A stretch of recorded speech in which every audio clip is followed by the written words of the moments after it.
sóbrios, né? Para que nossa fé seja resguardada. Amém.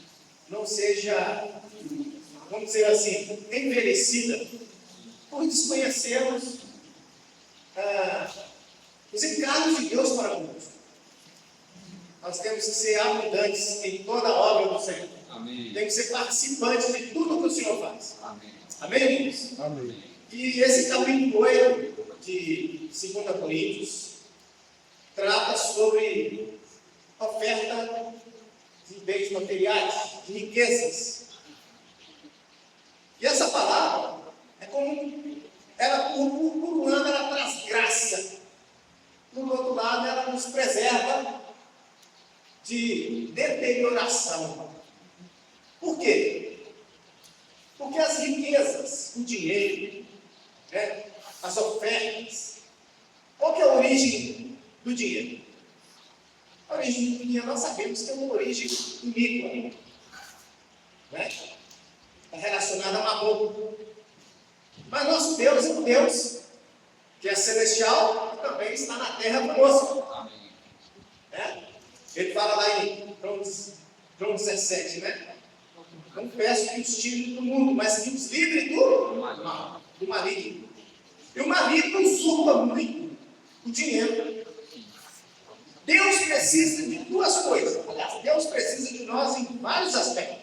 Mas há duas coisas que são imprescindíveis. Deus precisa de homens adequados para levar a sua obra a cabo. E precisa de dinheiro. Mas não é qualquer dinheiro. Deus precisa de dinheiro santificado. Amém. Jamais a obra de Deus vai ser levada à frente, levada a cabo, através do dinheiro do mundo. Deus precisa de um dinheiro que sai dos santos. Amém.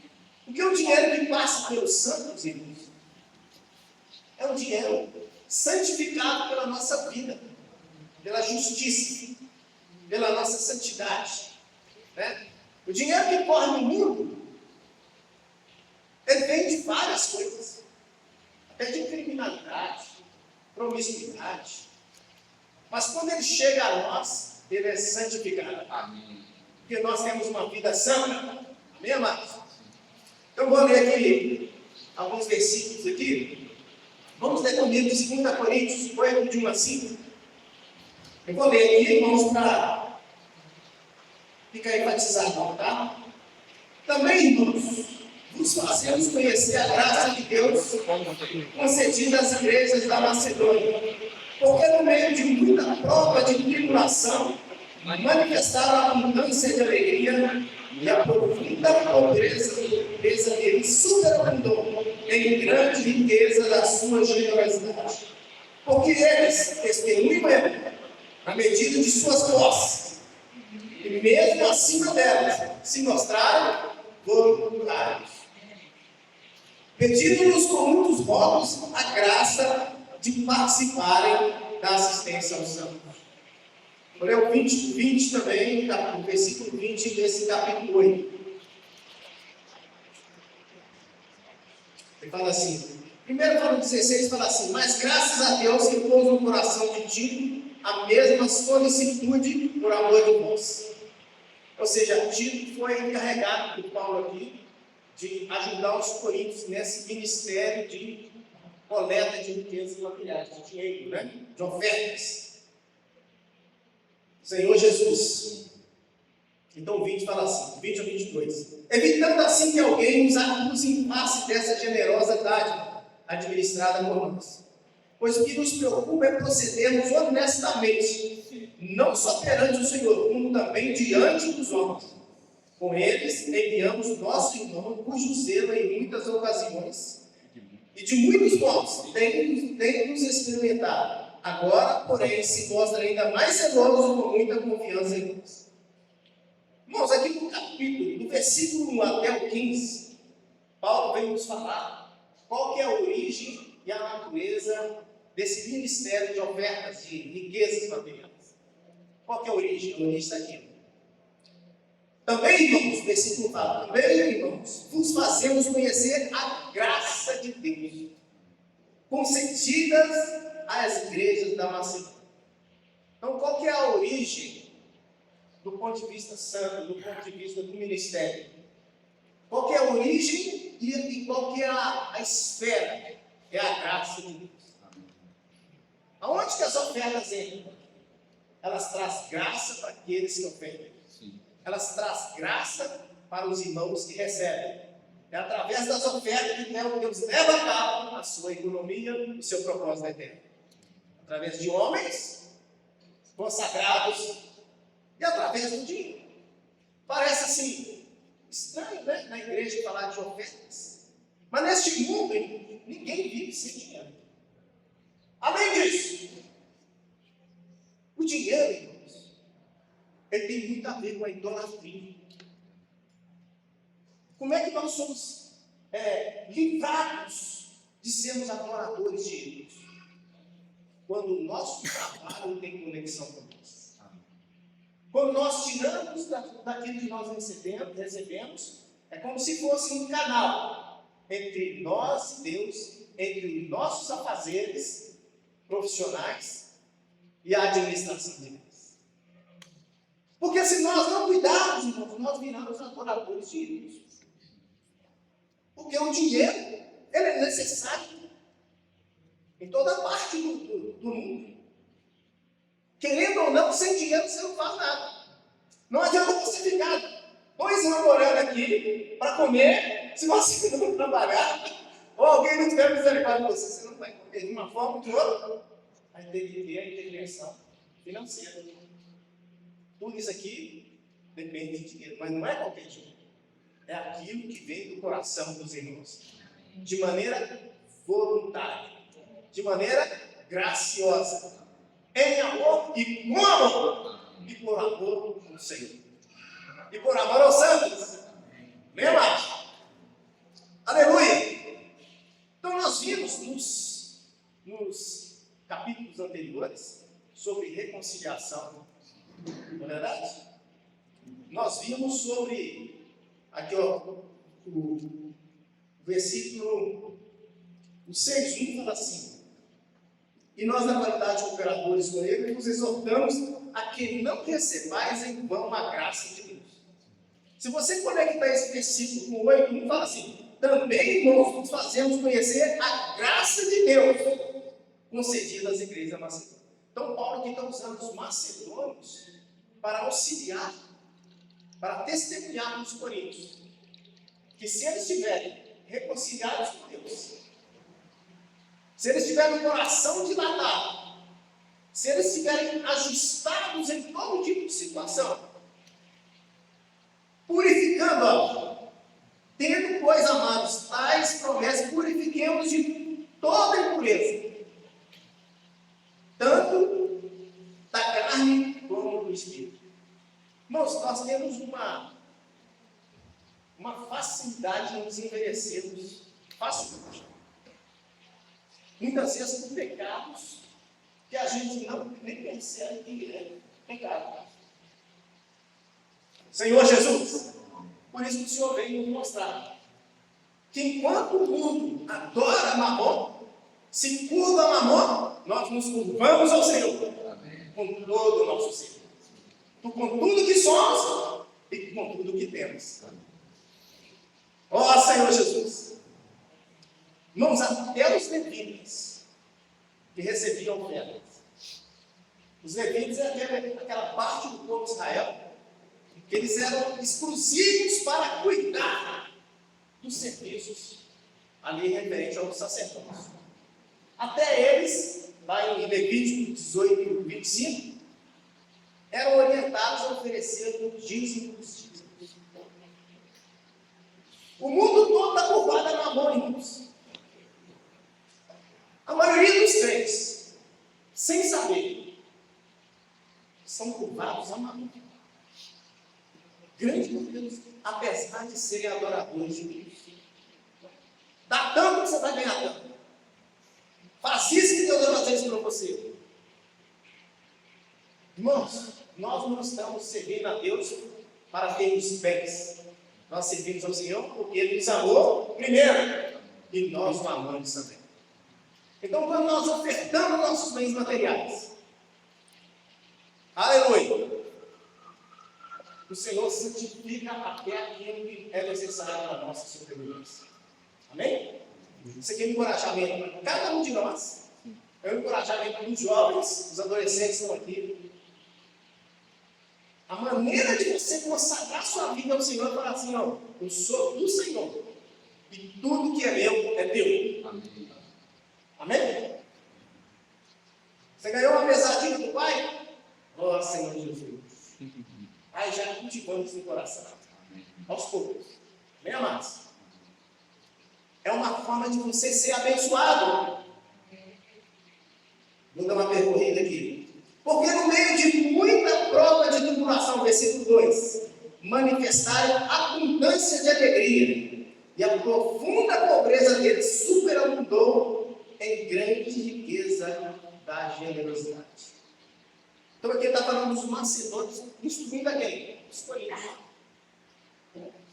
Porque os macedônios estavam em grande situação de tribulação e de pobreza. Mas toda essa situação negativa,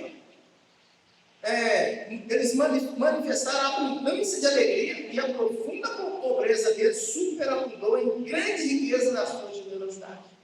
Ou seja, tudo indica que os macedônios eram bem mais pobres que os coríntios. Toda a Bíblia deixa isso indicado para nós. Mas eles socorreram os crentes da Judéia por causa da fome e da vergonha.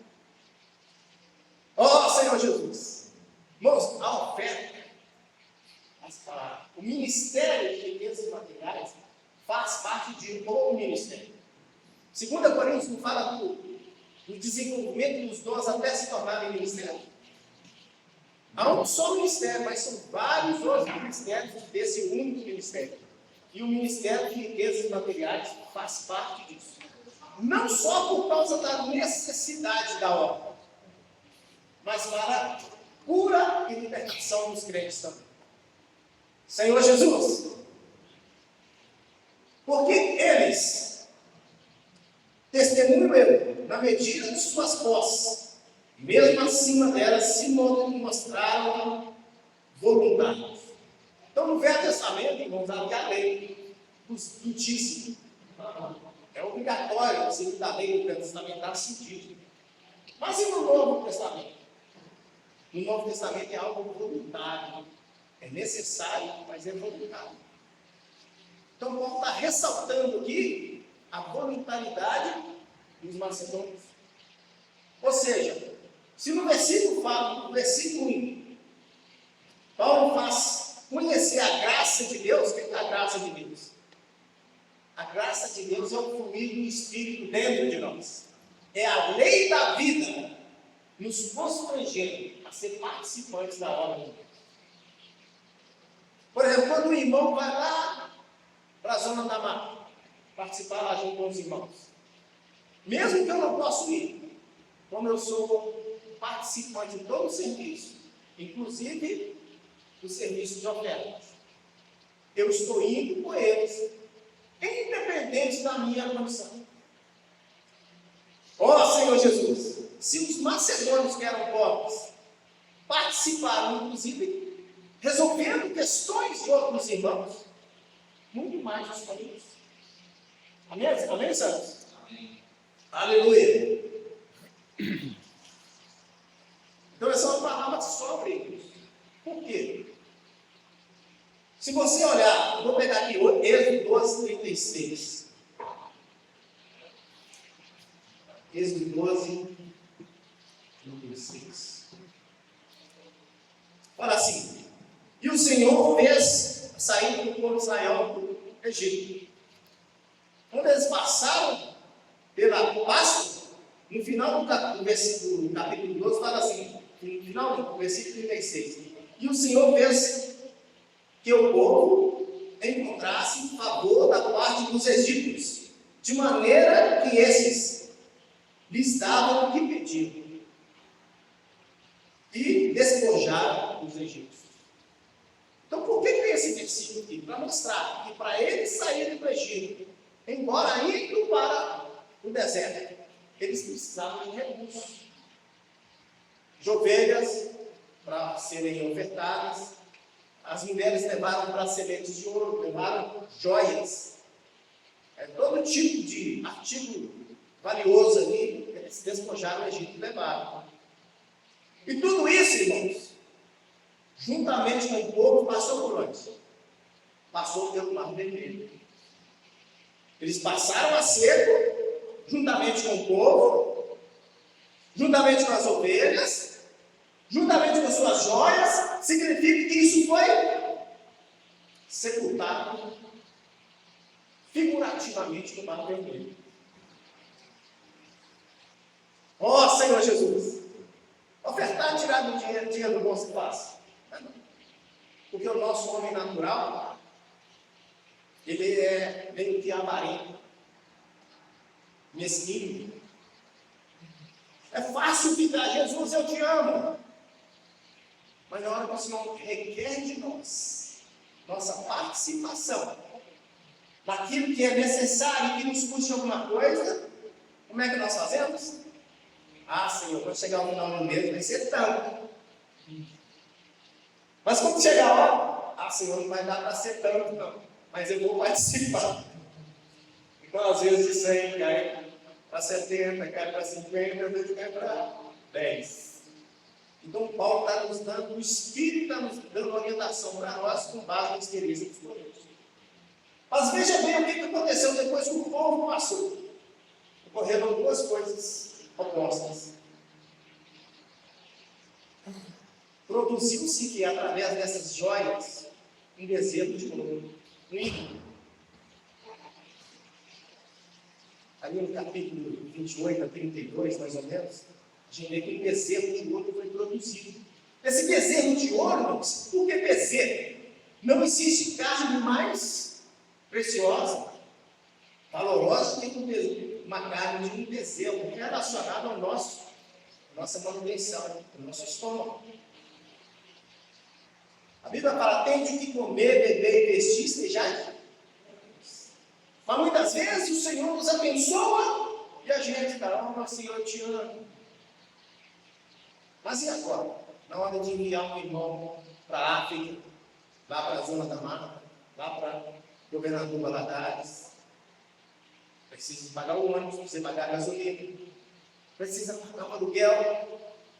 Ó Senhor Jesus! Então, irmãos, assim como foi produzido o bezerro de ouro, todos nós temos uma tendência de nos tornarmos adoradores de ídolos sem termos uma consciência disso. Mas, mais à frente, no capítulo 35, não vou lembrar aqui não, senão o tempo esgota todo, nós vemos também que para os utensílios do tabernáculo, essas mulheres também receberam utensílios de ouro, materiais valorosos para a construção daqueles utensílios. Né? O altar de bronze, o altar de incenso, muitas coisas foram produzidas daqueles utensílios através desse despojamento que foi feito do Egito. Está relacionado o quê? Ao nosso trabalho no dia a dia. Senhor Jesus. Então Deus está querendo falar assim, ó, não sejam adoradores de mamão. É possível um crente estar adorando o Senhor, mas de joelhos para mamão.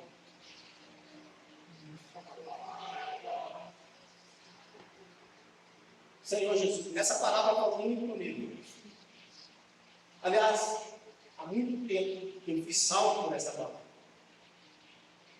Muitas vezes que eu passei necessidades, que eu vi tudo estragando na minha casa. Uma vez a Gleice falou assim comigo, estragou a televisão, estragou o ventilador, estragou a geladeira. Não, como é que está suas ofertas da igreja? Aí a gente escritava, muitas vezes eu desse puxãozinho de ouro. Mas não é que o Senhor precisa de dinheiro, do dinheiro pelo dinheiro, não. O Senhor precisa de nós, cada um de nós. Mas Ele não quer que essas coisas nos usurpem e usurpem a adoração que é devida ao Senhor. Amém? Ô Senhor Jesus.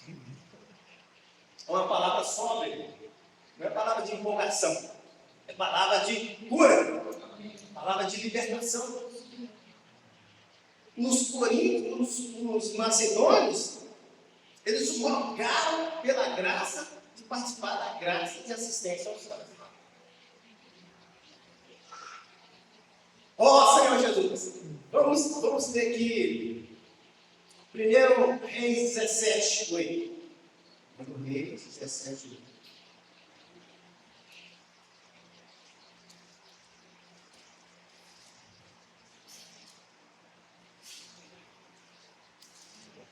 Primeiro Reis 17, 8 fala daquela viúva de Serepta.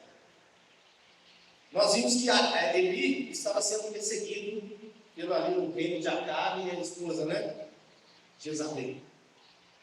Então veio a palavra do Senhor, teve que fugir para não ser morto. E houve fome na terra. Mas passados os dias a torrente secou onde ele estava, que ele era alimentado por uma torrente lá por perto, e pelos corvos que levavam comida para ele. Mas passados os dias, o 7 fala assim, a torrente secou, porque não chovia sobre a terra. Então ele veio a palavra do Senhor dizendo, dispõe-te e vai a Serepta, que pertence a Sidom, e demora-te ali, onde ordenei uma mulher viúva que te dê comida. Então ele se levantou e foi a Serepta. Chegando à porta da cidade, estava ali uma mulher viúva apanhando lenha. E ele a chamou e lhe disse, traze-me, peço-te, uma vasilha de água para eu beber. Indo ela buscá-la, ele a chamou e lhe disse, traze-me também um bocado de pão na tua mão. Porém ela respondeu, tão certo como vive o Senhor teu Deus, nada tem cozido. Há somente um punhado de farinha numa panela e um pouco de azeite com botija. E vês aqui, apanhei 2 cavacos e vou preparar esse resto de comida para mim, para o meu filho, e para o meu filho, como moemos e comeremos. Olha a situação, irmão. Eli pediu comida e água para uma pessoa que estava só esperando morrer de fome. Mas ela foi preparada para ganhar uma visão aqui. Elias.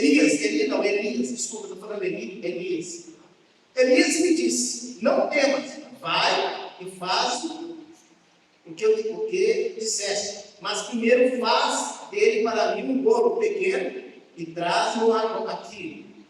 Depois farás para ti mesma e para teu filho. Porque assim diz o Senhor Deus de Israel, a farinha da tua panela não se acabará, e o azeite da tua botija não faltará, até o dia em que o Senhor fizer chover na terra. Foi ela que fez segundo a palavra de Elias. Assim comeram ele, ela e sua casa muitos dias. Olha só, irmãos. Elias pediu que ele trouxesse primeiramente para ele. Elias aqui era um representante de Deus. Você quer curar, ser livre da fome na sua cidade? Você quer livrar seu filho da morte? Siga primeiro a ele. Quem já teve essa experiência? Ó Senhor Jesus, por que ele fez isso? Aqui falando 16, da panela a farinha não se acabou, e da botija o azeite não faltou, segundo a palavra do Senhor, por intermédio de Elias. Repetindo, eu falei Eli no início, Elias. Ó Senhor Jesus, não vou continuar lendo, mas depois disso o filho dela também adoeceu, e ele foi salvo através de Elias. Mas o mais importante aqui, esse versículo fala, mas primeiro faze dele para mim um bolo pequeno e traz-me aqui fora. Depois farás para ti e para teu filho. Ou seja, tem um encorajamento para nós lembrarmos do Senhor em primeiro lugar. Buscai o reino dos céus e a sua justiça, e as outras coisas serão. Então, muitas coisas que nós passamos, ou vai nos levar para sujar o nosso espírito, fazer dos nossos bens materiais ídolos, nos curvando a marrom. Rigorosamente falando, irmãos, há apenas dois senhores no universo: Deus e Mamon. Ou o homem está curvado a Deus, ou ele está curvado a Mamon.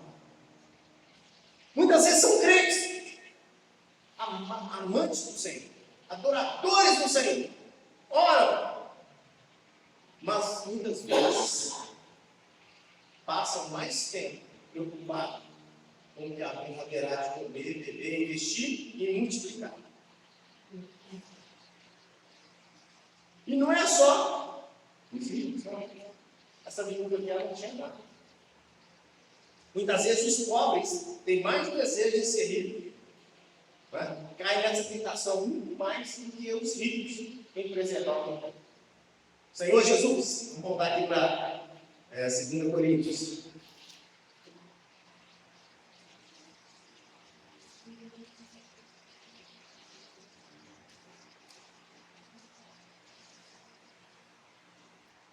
Senhor Jesus. 5 fala assim: e não somente fizeram como nós esperávamos, mas também deram a si mesmo, primeiro ao Senhor, depois a nós, pela vontade de Deus. O 4 antes fala assim: pedindo-nos com muitos modos a graça de participar da ciência aos santos. E não somente fizeram a nós, como nós esperávamos, mas também deram a si mesmo, primeiro ao Senhor, depois a nós, pela vontade de Deus. Essa foi a experiência também de Maria. Marta, Maria e Lázaro. Marta ficava para lá e para cá servindo. Maria escolheu o melhor. Foi ficar aos pés do Senhor, ouvindo falar do Senhor. Não é verdade? Mas depois, qual que é o resultado de desfrutar da graça do Senhor? Depois o Senhor foi na casa deles. E ela veio por trás e quebrou um vaso de alabastro, cheio de nada. Riquíssimo. Os discípulos falaram assim: para que esse desperdício? Isso vale muito dinheiro. Isso vale muito dinheiro. E ela falou: calma. Ela fez isso para me ungir para a minha morte. E onde for pregado esse evangelho, vocês têm que lembrar disso. Ó Senhor Jesus. Isso mostra um dos resultados do nosso desfrute de Cristo, da nossa entrega ao Senhor, é que nós nos tornamos voluntários em servir no ministério de riquezas maravilhosas. É uma palavra assim que não dá para sair comendo não, mas traz graça para nós. Amém, irmãos?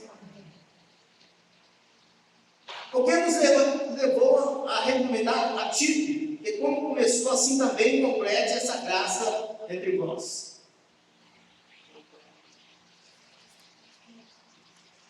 Senhor Jesus. Completar a graça aqui, irmão, significa ter continuidade. Muitas vezes a gente tem aquela experiência passada, né? Eu mesmo tive uma experiência muito rica. Uma certa época eu fiquei desempregado, antes do meu atual serviço. E eu recebi um acerto da firma. E comecei a guardar aquele acerto, aquele dinheiro. E comecei, separei ali um valor para pagar ônibus, eu não tinha carro na época. E toda a porta que eu batia, não tinha como conseguir pegar. Imóvel, parcela de imóvel, de apartamento vencendo, eu entrei no desespero, um momento de grande desespero ainda. E eu no meio da rua procurando emprego, falava: Senhor, me socorre nessa situação. Batia numa porta? Não. Batia na outra? Não. Aí um dia, o Senhor falou lá dentro de mim: pega seu acerto e coloca no meu outros. Eu falei: Senhor, nossa. Aí é super abundante demais para ofertar. Eu não estou dizendo que isso tem que ser assim, tá, irmão? Minha experiência. Então, eu tirei um valorzinho para continuar pagando ônibus. eu vi que não vai resolver oferecer a única coisa que me sobra, a única direção que eu tenho de ofertar. Eu ofertei, fiquei quase um mês até meio que arrependido de ter ofertado aquele valor, mas eu fiz na fé. Até que, por fim, surpreendentemente, chegou um telegrama me chamando para um concurso que eu tinha feito 4 anos atrás. E o valor do meu primeiro pagamento foi exatamente o valor do acerto do depositado. Oh, Senhor Jesus! Deus é fiel. Deus é fiel a nós. O Senhor muitas vezes nos faz passar por situações difíceis para nos provar em toda a sua palavra. Ali a minha vida mudou. Tive outras experiências que não vou contar aqui, mas outras experiências do mesmo jeito. Antes disso aí, irmãos, eu cheguei ao ponto de não ter dinheiro para vir para a reunião. Não tinha dinheiro para pegar o ônibus lá do Tupi para vir para o Sagrada Família. Né? Me lembro um dia, estava chovendo muito. E eu falei assim, eu vou a pé, mas não vou deixar de ir. De ônibus é 45 minutos do Tupi até o Sagrada Família. Eu falei assim, não vou deixar. Eu falei assim, vou sair 5 horas da tarde, mas 7 horas eu estou lá.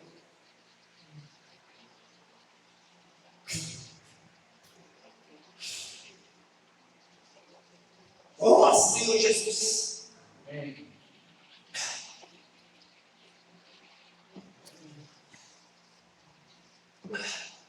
Então, irmãos, tinha acabado de chover.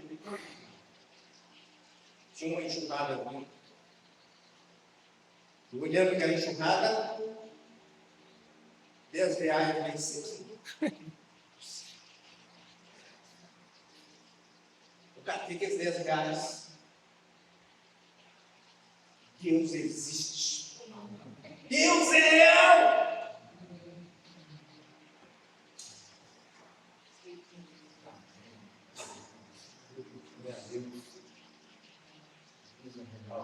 Deus é real.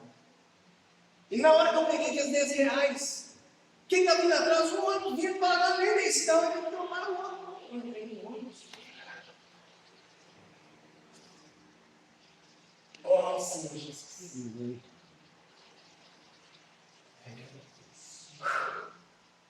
Essa é a nossa vida, irmão. O Senhor quer que nós creiamos nele. Ele nos testa, ele nos prova, mas ele também nos faz ressurgir. Aí vieram essas outras experiências. Vamos parar de chorar aqui e vamos continuar. Como em tudo manifestaste superabundância, tanto na fé, na palavra, no saber, em todo cuidado, em todo amor para convosco, assim também abundeis nessa graça. Irmão, nós temos que abundar nessa graça. Amém, Senhor? Os irmãos me mandaram agora um aviso de irmãos lá na Venezuela, que estão passando dificuldade nessa situação que está ocorrendo. Estão em grande aflição. Irmãos, que maravilha saber que o meu R$1, o seu R$1, o seu R$2 foi nesse valor enviado aos irmãos. Eles estão recebendo graça lá e nós recebemos aqui. Amém?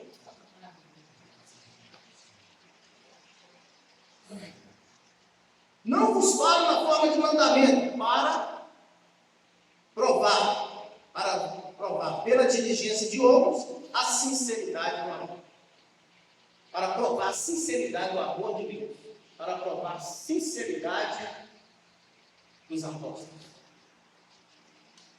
Ó Senhor Jesus! Pois conheceis a graça do nosso Senhor Jesus Cristo, que sendo rico, ele habitava no céu, cheio de glória, se fez pobre por amor de vós, para que pela sua pobreza vos tornasseis ricos. Muitos estão se fazendo pobres e muitos se fizeram pobres ao longo da Evangelho perpetuasse até hoje. Muitos venderam fazendas, você entrar na história dos livros aí, muitos deixaram o curso de medicina, muitos deixaram de ser diretores de empresa, porque a salvação, a graça chegou até ele. Ele falou assim: agora é minha vez. Aleluia! Como o tempo está adiantado ali? Vou ver se é um. Vou pegar a segunda parte aqui do capítulo 8. Mas, graças a Deus que pôs no coração de Tito a mesma solicitude por amor de vós, porque atendeu o nosso apelo e mostrando-se mais cuidadoso, partiu voluntariamente para vós outros. 19 fala assim: não só isso, mas também foi eleito pelas igrejas para ser nosso companheiro no desempenho dessa graça ministrada por nós, para a glória do próprio Senhor, para mostrar a vossa vontade. Evitando assim que nos acusem em face dessa generosa dádiva administrada por nós. 21. Pois o que nos preocupa é procedermos honestamente, não só perante o Senhor, como também diante dos homens. Essa segunda parte aqui de Coríntios 8 fala do cuidado que nós temos que ter com o dinheiro. Dinheiro tem uma origem iníqua, porque tudo foi criado por Deus, mas quem criou o dinheiro? Foi César. Por isso que o Senhor fala assim: dá a César e tem César. Não, Deus quer dinheiro. Por isso tem muita morte, tem muito problema, porque a origem é César. Mas quando chega a nós, é santificado e passa a ser de Deus. Amém, irmãos? Então aqui, esse contexto aqui, depois irmãos leem. Pois o que nos preocupa é procedermos honestamente, não só perante o Senhor, mas como também diante dos homens. E com ele enviamos nosso irmão, cujo zelo em muitas ocasiões e de muitos modos temos experimentado. Então aqui estou falando de irmãos que foram enviados para fazer essa coleta, junto aos coríntios. Ou seja, lidar com dinheiro você tem que ter cuidado. Tem que ser um testemunho de pelo menos 2 ou 3. É por isso que muitas vezes, só para finalizar, uma vez eu cuidava também do serviço financeiro, de ofertas, e eu tinha uma preocupação de pegar recibos com qualquer coisa que eu comprava. Aí um querido irmão uma vez falou assim: irmão, está ficando pesado para você, deixa eu comprar isso para você. Ele foi e comprou aquele objeto e não trouxe recibo. Aí ele falou assim: irmão, você não trouxe o recibo? Usei todos os meus dedos e jeitos para não ferir. Você se importa de fazer então um recibo aqui que custou tanto? Tá? O nome se feriu, porque ele achando que estava duvidando dele. Então saí da reunião e vamos conversar comigo. Mas eu entendi. Entendi porque eu sei que ele também não entendeu. Conforme o valor de determinada coisa que você compra para uma igreja, para uma congregação, você pode ficar suspeito. Será que estou isso? Por que eu estou falando isso aqui? O dinheiro, as ofertas têm que ser administradas segundo os critérios até da lei dos homens. Ter a contabilidade certa. Por que os irmãos vêm cá e falam assim: irmãos, isso nós gastamos isso. Enfim. Aqui Paulo está nos dando instruções com respeito à graça de ofertar e o cuidado que nós temos que ter para que Satanás não venha nos acusar, não venha difamar o irmão ou difamar a Deus. Amém, amados? Amém. Claro que tem muita coisa aqui, mas vai adiantar da hora e Jesus Cristo é o Senhor. Amém.